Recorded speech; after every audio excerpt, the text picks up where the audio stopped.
répondre à nos questions. C'est moi qui vous remercie. Bien.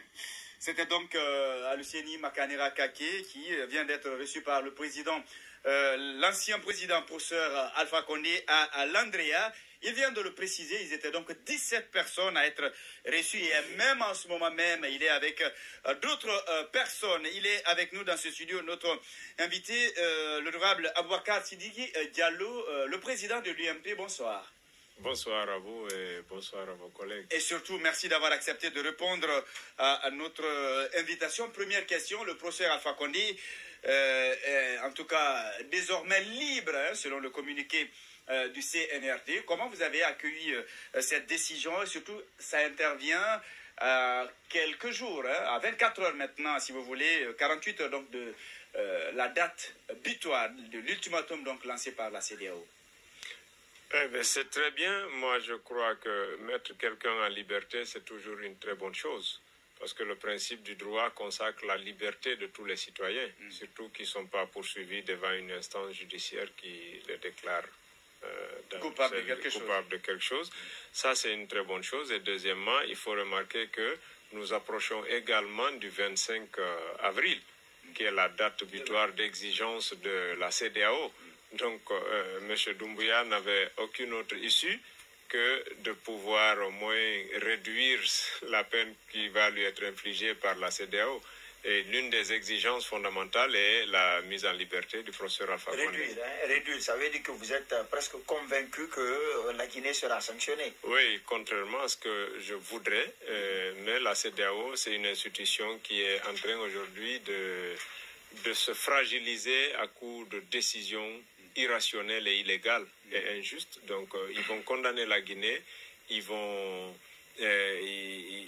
réduire des libertés de certains membres du gouvernement, ils vont geler des biens pour s'en limiter là, et puis après mettre une épée de Damoclès sur la tête des membres du CNRD.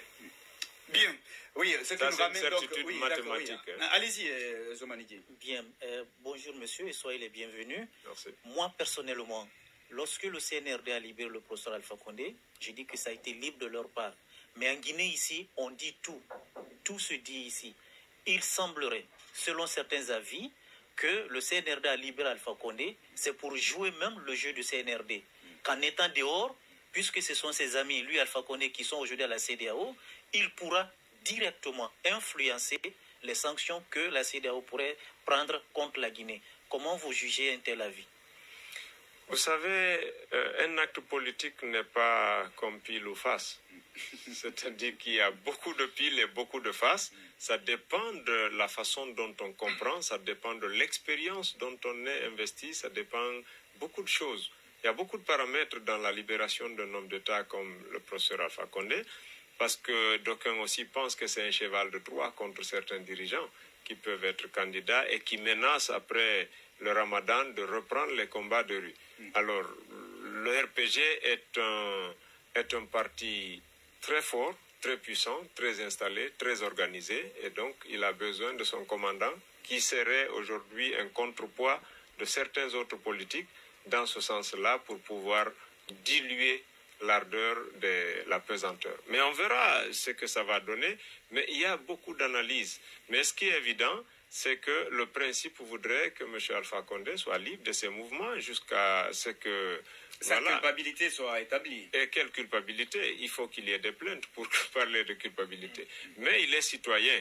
Si on a retiré son pouvoir légal, mais au moins qu'on lui laisse sa liberté fondamentale. Est-ce que vous considérez que ça, c'est une vraie liberté, ce qu'on lui accorde maintenant? Comme l'a dit Honorable Makanera, c'est un début.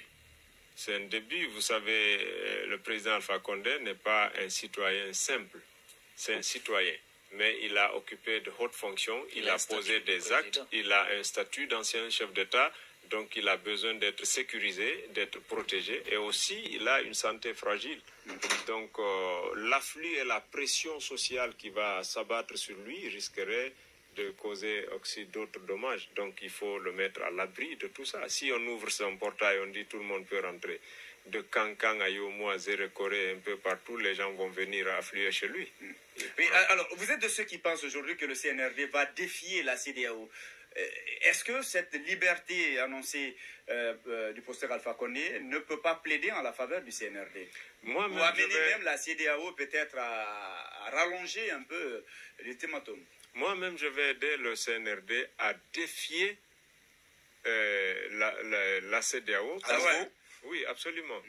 Même si j'ai des choses à reprocher au CNRD aujourd'hui pour lesquelles je ne suis pas tout à fait content, parce qu'il est en train de dévier, mais de façon très dangereuse, de ce qu'il nous a promis. Mais pour ce qui est du cas de la CEDEAO, je le soutiendrai. Vous savez, une institution doit inspirer confiance. La confiance se bâtit autour des actes que vous posez en respectant les principes et les valeurs qui fondent votre âme. L'âme de la CEDEAO, c'est les actes constitutifs de son institution. Il condamne le Mali sur la base de rien. Aucun acte de la CEDEAO ne lui donne droit de fermer les frontières de ses États. Le principe fondamental de la CEDEAO, c'est la libre circulation des biens et des services entre les pays membres. Comment voulez-vous dire aux Sénégalais de fermer ses frontières aux Maliens? C'est du non-droit et des chefs d'État se réunissent, ils violent les principes du b.a.-ba de leur institution de cette façon et que des citoyens africains se mettent à spéculer, à soutenir ça. L'Afrique va où? Vous ne verrez jamais l'Union européenne prendre des actes en violation de leurs actes, de leurs textes constitutifs.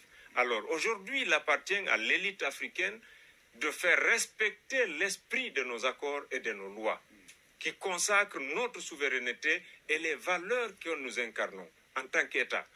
Alors, si nous mettons dans la politique de basse échelle, parce que j'en veux à Mamadi et au CNRD, donc je dois soutenir la CEDEAO, ou parce que je n'ai pas ce que je veux avec le CNRD, donc je soutiens celui qui les menace de destruction, oui, mais est-ce que même quand c'est contre nature, je ne fais pas la politique mais est-ce que la question, façon. c'est pas au niveau de l'opportunité des sanctions de la CEDEAO que de ce rapport de souveraineté? Non, mais attendez, lorsque vous condamnez quelqu'un à l'enfermer, à l'embrigader, à l'emprisonner, tout un État, ça tiré de quel texte? S'ils l'ont fait aux Maliens, quand on rigole avec eux, ils le feront aux Guinéens.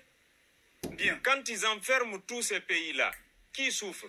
Oui, mais quand on doit manquer, oui. je vous fais remarquer une chose. Toutes ces décisions sont contre les intérêts des peuples, des pays mis dans ces situations de blocage. Pourquoi? Lorsque le Mali il doit y manquer de l'huile, la dernière goutte appartiendra à Assimi. Tous les Maliens vont mourir avant que Assimi ne manque d'huile, du lait, de l'eau, de la sécurité, de tout ça. Alors, au finish, la sanction est contre qui? Le peuple. C'est contre le peuple, mais alors que des Africains encore prennent fait et cause de cette institution, mais elle doit être fermée immédiatement. Bien. C'est aussi simple. Oui, aujourd'hui, si on parle de respecter les principes de la CEDEAO, un pays comme la Guinée qui a tout son problème de respecter même une simple constitution, je ne sais pas comment on peut souscrire à respecter les principes de la CEDEAO. Vous qui êtes allié du RPG, lors de la rencontre que Alpha a eue avec les membres du RPG, il a signifié que les alliés doivent conseiller aux alliés de dissoudre leur parti au sein du RPG. Quelle est votre lecture face à ce fait? Moi, je ne suis pas allié du RPG. J'ai soutenu le professeur Alpha Condé pour son élection en 2020 et je le maintiens. C'est le troisième mandat. Le premier mandat de la 4e République. Attendez, vous savez, ne versez pas dans la confusion verbale. Aujourd'hui, la Guinée est dans une 4e République. Ça s'est établi. Soit vous le savez ou vous l'ignorez. Alors, une 4e République, l'élection qui s'est passée, c'est la première élection. Oui, mais il faut que ça soit très clair. C'est un débat, on doit le dépasser. On doit dépasser ce débat. Non, je ne suis pas obligé de... Je suis d'accord avec vous. Vous avez soutenu Alpha Condé pour l'élection pour la troisième fois consécutive. Exactement. Pour la troisième fois consécutive. Dans la modification de la Constitution. C'était la première fois. La première fois, j'ai soutenu Cellou Dalein. La deuxième fois, j'ai soutenu Sidia en 2015. Et la troisième fois, j'ai soutenu Alpha Condé. Oui. Vous comprenez? Maintenant, qui a été élu en 2020? Alpha. Pour la combien fois? Pour la combien fois? Ah, pour la troisième fois, mais pas pour le troisième mandat. Troisième fois consécutive. Alors, ok. C'est ça. Je veux dire que ce n'est pas un troisième mandat. C'est une question de Mais soyez définition. quand même d'accord. Il a été réélu 3 fois consécutivement. Ce n'est pas le troisième mandat. Ce n'est pas On peut ne pas aimer, mais c'est pas juridiquement parlant, c'est pas un troisième mandat. Exactement. Il faut qu'on le dise. C'est pas parce que... Mais arrêtez, C'est selon certains juristes qui sont pas d'accord. Qu'est-ce Ce ne sont pas tous les juristes qui sont unanimes dessus. Qu'est-ce qui nous a conduit à leur soi-disant voilà, vous partagez ceux qui l'interprètent ainsi. La CEDEAO. Attendez, on va se comprendre, s'il vous plaît. On va laisser l'invité aller au bout de ses idées et après on pourra revenir sur ces détails. Oui, allez-y. Très bien. Vous savez, aujourd'hui, le problème chez nous, c'est qu'on ne s'écoute pas. C'est ça le problème. Ça, c'est un. Deuxièmement, on fait un débat par rhétorique. Lorsque je dis une chose, il dit non, mais qu'est-ce qui a fait l'autre chose? C'est pas comme ça qu'on doit asseoir un débat de développement. On ne s'écoute pas dans la mesure... Regardez aujourd'hui, le paysage politique est bloqué. Il y avait des plateformes, il y a la CPP, il y a le FPP, il y a l'UPP. Tout ça, c'est bloqué, ça ne fonctionne plus. Ensuite, on a encore dans ces ensembles-là créé une faction qu'on appelle le G58. Ça aussi, c'est bloqué. Et après le Ramadan, les gens menacent de descendre dans la rue. Vous comprenez? Parce que les gens ne s'écoutent pas. Et on n'a pas la même façon de définir les concepts avec votre confrère. On a eu du mal à nous comprendre pour juste un concept que la loi est établie formelle. Nous sommes dans une 4e République. Alors, la toute première élection qui a eu lieu dans cette 4e République, c'est la première élection de la 4e République. Ça, c'est de droit. Deuxièmement, aujourd'hui, quand la classe politique définit le concept de la transition, et ceux qui ont pris le pouvoir, qui ont créé la transition, définissent la transition de leur façon. Les deux n'ont pas les mêmes définitions. Voilà d'où est née l'incompréhension. Personne n'est prêt à s'asseoir, regarder l'autre, intégrer sa définition pour qu'on trouve une solution de sortie de crise. Pour le CNRD, la transition, c'est la refondation de l'État. Vous comprenez? Et refondation totale. C'est eux seuls qui savent quel est le contenu de la refondation. Personne ne saurait vous le dire. Mais lorsqu'ils ont pris le pouvoir, aucun politique n'a dit « je ne suis pas d'accord pour votre refondation » ou « expliquez-la avant qu'on aille à vous installer ». On a installé un président qui a pris le pouvoir par un coup d'État qui n'est prévu dans aucun texte de loi. Il a écrit son propre texte. Et il est venu pour la charte et il a posé la main sur cette charte. Lui-même, il a posé la main sur ça. Et tous les politiques l'ont accompagné dans ça. Et dans la charte, il n'y avait pas la durée. Vous comprenez? Donc ça veut dire quoi? Ça veut dire que sa conception de la refondation est acceptée par tout le monde. Et le lendemain, les gens se réveillent groggy. Ah, on n'est pas associé. Ah, on doit être associé. Ah, il n'y a pas eu ça, il n'y a pas eu ça. Ils commencent à définir la transition de leur façon. Et aujourd'hui, on menace de descendre les gens dans la rue. Mais au moment où ça va taper, le président sera au palais, les opposants seront dans leur résidence et on va essayer de cuisiner les enfants des pauvres. Et on pense que c'est comme ça qu'on fait avancer la démocratie dans notre pays. Il faut qu'on s'écoute. Voilà un peu la retenue qu'il faut apporter dans le débat politique. Diallo n'a pas posé. Moi, je n'ai pas encore posé de questions. Ok, d'accord. Diallo, après, lui, d'accord. Après. Moi, je voudrais savoir comment M. Diallo compte réconcilier entre le fait qu'il constate que le CNRD est en train de dévier et qu'il ne soutient pas en partie les sanctions de la CEDEAO. Comment il va faire cet arbitrage? Puisque si peut-être la CEDEAO ne se mêle pas, la situation pourrait être compliquée. À la limite, est-ce qu'on ne peut pas appeler ça de l'incohérence? Comment on peut faire concilier ces deux idées? Voilà, je ne suis pas incohérent. Parce que moi, je ne l'ai pas dit. Oui, non. J'ai posé la question. Monsieur Keta qui a dit à la limite c'est de l'incohérence. L'incohérence serait de soutenir une chose et son contraire. Ce n'est pas parce que je ne suis pas d'accord avec certains actes posés par M. Mamadi Doumbouya que je vais aider la CEDEAO à tomber sur tout le pays, c'est-à-dire la Guinée, nous infliger des sanctions dont les conséquences vont être plus dommageables pour nos compatriotes et non pour le CNRD. Vous comprenez?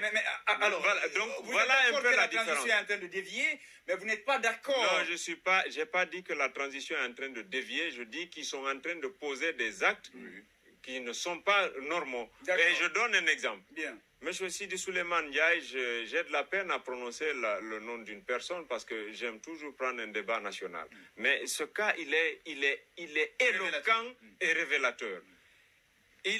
on a sorti un audio de lui où il passe les aveux. En droit, l'aveu est la reine des preuves, c'est-à-dire la preuve suprême, où il dit qu'un autre magistrat l'aide à séquestrer, à maintenir en prison des activistes de la société civile et des leaders politiques pour ne pas embêter le président de la République jusqu'après les élections, que le dossier est vide.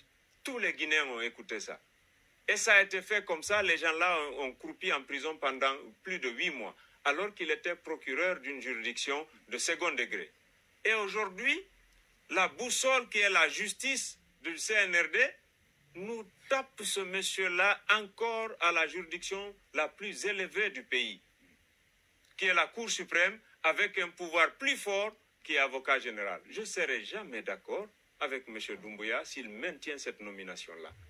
Et je ne peux pas comprendre aussi que la justice soit la boussole, parce que quelqu'un qui passe aux aveux d'un crime comme ça se trouve encore gratifié d'une promotion avec un pouvoir plus élevé au sommet de la deuxième institution républicaine et constitutionnelle. C'est inacceptable. Je ne soutiendrai jamais ça. Mais ceci dit, c'est différent de sanctionner M. Doumbouya dans un positionnement que je n'ai pas compris, pour lequel je ne lui apporte plus mon soutien, et de sauver mon pays de la décision d'une institution supranationale qui n'est là aujourd'hui qu'au solde de certaines puissances qui veulent affaiblir tous les pays africains dont les chefs d'État ne sont pas d'accord avec eux.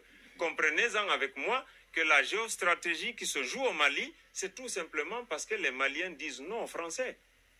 Et ça, l'origine, vous savez, ça vient d'où? Les Français veulent créer une armée européenne en Afrique et expérimenter ça. Comme ils l'ont fait lorsqu'ils voulaient créer l'euro, il fallait expérimenter une zone monétaire. Ils ont créé le CFA. Ça marchait, ils ont créé l'euro chez eux. Aujourd'hui, ils veulent arriver à une armée européenne, mais comment est-ce qu'il faut faire l'expérimentation? Il fallait créer le territoire africain qui est du Mali comme étant le champ d'expérimentation d'une armée européenne à commandement unifié et tout ça. Donc, ils invitent tous les autres pays, même sans l'accord du Mali.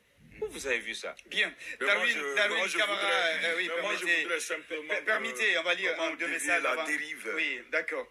Il y a Darwin Camara qui dit « Quelle belle analyse de la part de cet homme pour le cas de Sidi Suleiman Ndiaye. Alpha Amadou Diallo, la CEDEAO est une institution obsolète qui nécessite d'être remplacée. Il faut que les missions de la CEDEAO soient révisitées.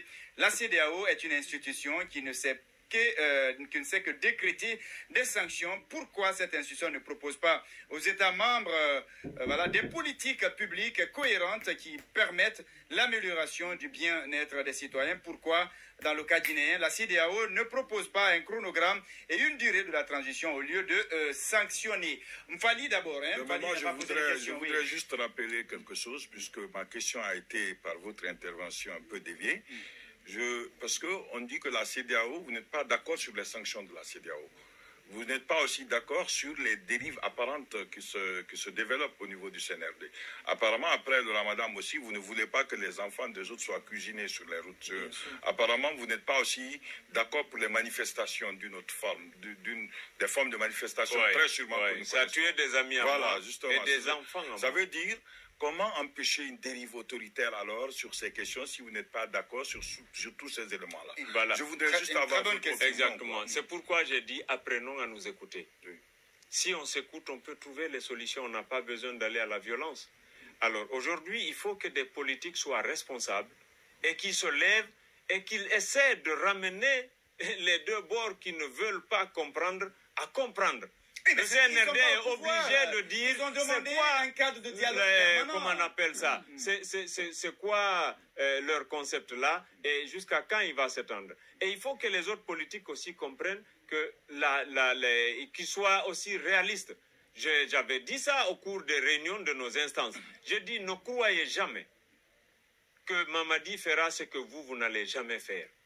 Il ne va pas prendre le risque d'aller tirer sur le président, le déposséder du pouvoir pour ne rester que 10 mois et vous donner le pouvoir. Arrêtez ça.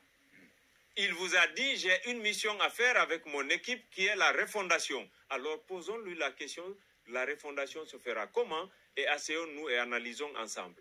Mais dès lors que vous criez à tous les toits, en 10 mois il peut quitter, en 15 mois il peut quitter, en 18 mois il peut quitter, c'est irréaliste. Il faut qu'on sorte de nos bulles de calcul politicien et qu'on atterrisse sur terre. Mamadi a pris le pouvoir. C'est pas légal. Mais tout le monde l'a applaudi. Alors quand tu dis à quelqu'un, je suis avec toi, sois dans son esprit et développe les intelligences, ce pourquoi tu étais d'accord avec lui. Ou bien c'était juste pour la haine contre Alpha Condé. Donc quand on a débarqué mon ennemi, j'applaudis sur celui qui l'a fait. Maintenant, je me ravise qu'il ne fait pas aussi ce que je veux, je vais me braquer contre lui. Mais quelle est ton arme? C'est les enfants des pauvres. Mais c'est notre devoir en tant que leader politique, c'est de protéger justement ces enfants-là. Bien, Mfali d'abord, mais avant, Mfali, si vous permettez, je vais lire ce message. Ah, bonsoir, M. Keta, j'ai toujours dit que le CNRD est en mèche avec le CNRD. Le CNRD est en mèche avec je ne sais pas qui. Sinon, comment Alpha Condé, qui a été à la base de plusieurs, de la mort de plusieurs jeunes en toute impunité, dû à son entêtement pour le 3e mandat, si le CNRD est sérieux, Alpha et ses esprits n'allaient jamais parler politique dans ce pays. Mais le CNRD joue à la fanfaronnade politique pour tenter de berner le peuple, mais c'est une peine perdue parce que le CNRD n'a ni la légitimité ni la légalité devant le peuple de Guinée. Paix à l'âme de l'espoir du 5 septembre dernier, parce que le CNRD est une grosse arnaque. C'est signé Siradio Sunki Dialoui Mfali qui n'a pas posé de question. Voilà, moi ma question c'est sur le cadre de concertation initié par le président de la transition. Récemment, on a vu le coup d'envoi des travaux à l'absence des partis traditionnels, hein, donc notamment le RPG Arc-en-Ciel, qui avait décidé donc de se désolidariser de tous les actes du CNRD. On ne sait pas s'il va revenir à de nouveaux sentiments encore ou pas, mais quelle est votre perception, quelle est votre analyse, votre positionnement sur ce cas de dialogue et les 10 étapes clés qui ont été déclinées par le ministre de la décentralisation, Mori Condé? Bien, le document que le ministre Mori a sorti, je trouve que c'est un bon document.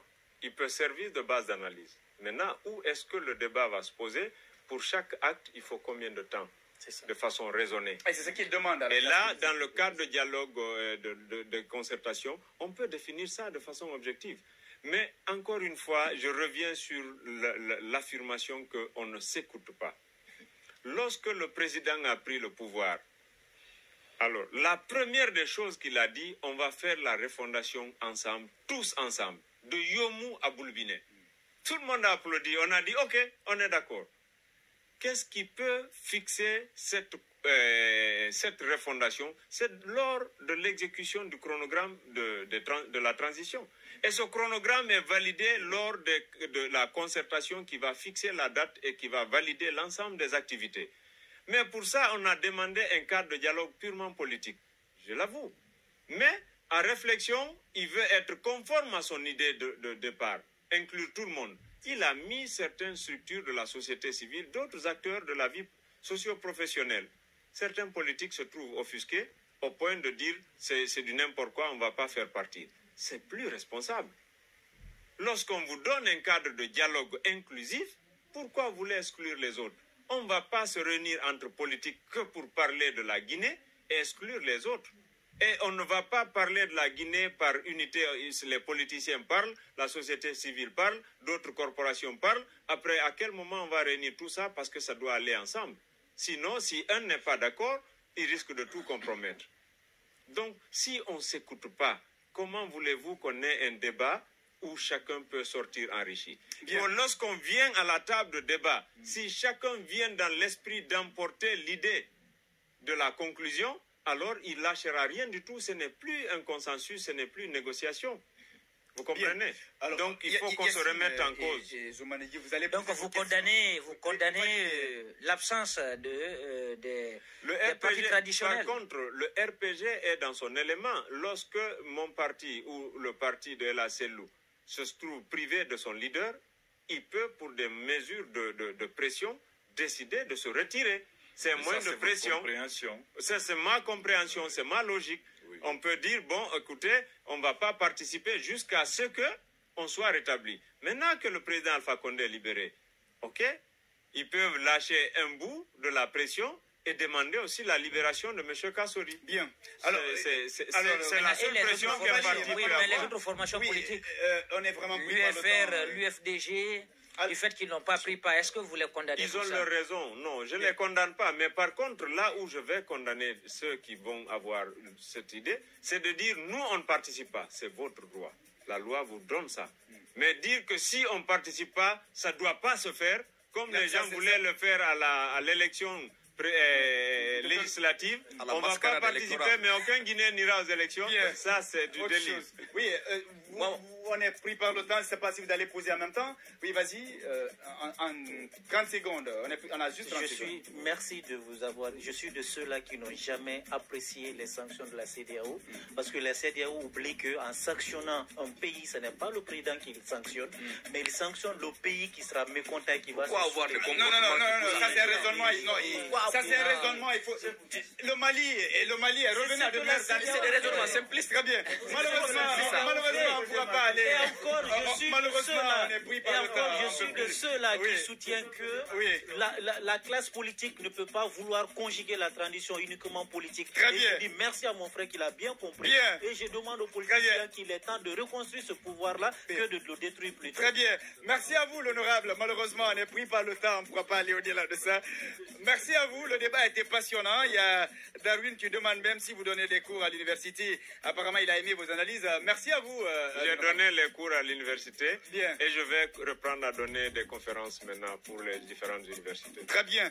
Merci à Mfali, merci à Yacine, merci à Oumar, merci à Zouma, merci à M. Diallo, merci à toute l'équipe. Merci à Mohamed Lamine Siamanka de l'autre côté. Merci donc à Sekou Laré, merci à Fodé Condé. Merci en tout cas à toute l'équipe de la régie et de la technique, aux internautes. On se reprend la semaine prochaine.